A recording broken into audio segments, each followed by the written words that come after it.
Kenapa orang takut ikut kajian salafi? Allahu a'lam. Kenapa nih takut? Siapa yang takut nih? Katanya keras ya. Biasanya orang kalau bilang keras itu karena ada alasan banyak penyebabnya. Yang pertama itu karena mereka belum pernah ikut sebelumnya. Dan mereka cuma sampai kepadanya sepotong-sepotong fatwa. Misal dia belum pernah pakai jilbab. Begitu disampaikan, nggak boleh loh ada ustadz ini terkenal ustadz dengan julukan salafi misalnya, dan saya sudah bilang tidak ada kelompok salafi ya. Saya sudah bilang berapa kali, orang-orang teman-teman kita yang berdakwah mengikuti sunnah Nabi sering mengatakan kaum salaf ya. Kaum salaf maksudnya orang-orang terdahulu nih, jadi sahabat, tabi'in, itu maksudnya gitu kan. Tapi divonislah ini kelompok salafi. Biasanya teman-teman yang mengikuti sunnah Nabi ini, kalau haram, halal, nggak ada toleransi. Memang begitu supaya jelas. Soalnya kalau kita masih toleransi, dibungkus-bungkus, dikemas, nanti orang masih setengah-setengah. Emang haram ya haram. Ustaz, hukumnya riba gimana? Haram, nggak boleh. Terus bagaimana jalan keluarnya? Ya usahakan untuk keluar, dikasih tahu. Nggak mungkin, karena saya kerja di bank Ustaz, kira-kira saya masih bisa nggak kerja dulu beberapa waktu, sampai nanti saya dapat kerjaan yang lain. Kalau dia tidak begitu sunnah Nabi, mungkin dia masih bisa mengatakan, ya nggak apa-apalah sampai kau dapat kerja. Wah, ini berapa hari ditanggung sama dia tuh. Nggak boleh dong. Dia mesti haram ya haram. Allah haramkan loh. Pak, nggak boleh. Ibu nggak boleh loh ya. Sudah tahu. Sebab kalau orang yang berbuat salah tadi bertaubat, ya gitu, maka apa yang masalah riba misalnya, apa yang dia pernah dapatkan, Allah maafkan tuh. Dia pernah punya rumah, dia punya mobil, kalau dia belum tahu sebelumnya, maka itu dianggap bagi dia nggak masalah, sudah halal buat dia. Sekarang dia berusaha keluar dari masalah dia. Tapi seorang mufti, seorang alim tidak boleh mengatakan, oh boleh nggak apa-apa. Nah ini boleh nggak apa-apa nih, jadi masalah. Nah ini poin pertama, penyebab pertama. Biasanya karena mereka belum menjalankan perintah agama, kemudian sampai kepada mereka fatwa sesuatu yang sepotong saja berhubungan dengan pelanggaran yang dia lakukan. Masalah tidak pakai jilbab, oh itu berarti berdosa, nanti begini. Dia cuma tangkap itu saja, dia tidak lihat globalnya, gitu kan. Jadi ini saran saya tentunya harusnya mereka hadir, mereka dengar 1 kali pengajian, 2 kali pengajian, lihat materi yang berbeda, maka mereka akan dapat jawabannya insya Allah, gitu kan.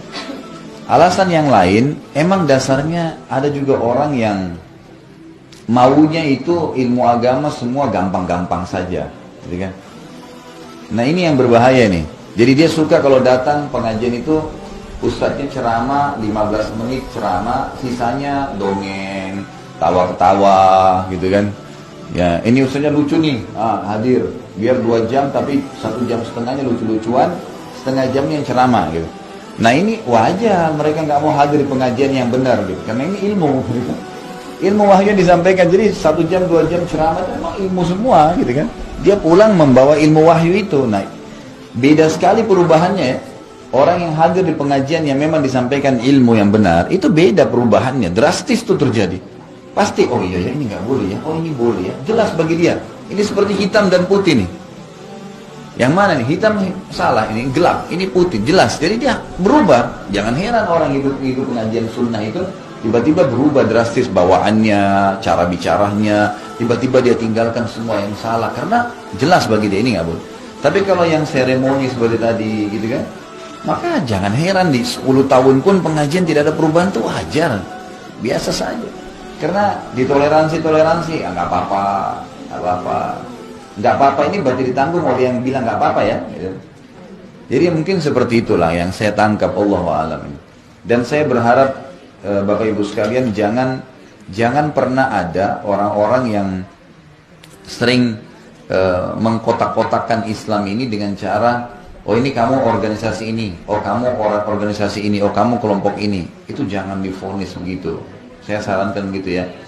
Jadi siapapun yang sedang berbicara depan kita, kalau mereka punya dalil yang jelas, Allah berfirman, Rasulullah SAW bersabda, jelas dalilnya, gitu kan? Maka kita bisa terima dari dia. Kita bisa terima dari dia.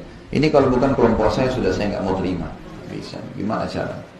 Saya pun punya banyak salah. Teman-teman saya yang lain dai juga punya salah, manusia biasa. Dan kami pasti kalau beriman kepada Allah bisa menerima masukan. Saya terbuka sekali, saya sampai sampaikan di YouTube kalau saya pernah menyebutkan sesuatu yang salah, tolong disampaikan. Umar bin Khattab berkata, saya akan terus berterima kasih pada seseorang yang mengingatkan satu kesalahan saya. Ali bin Abi Thalib mengatakan, saya akan terus berkhidmah, membantu seseorang ya yang mengingatkan saya satu kesalahan saya.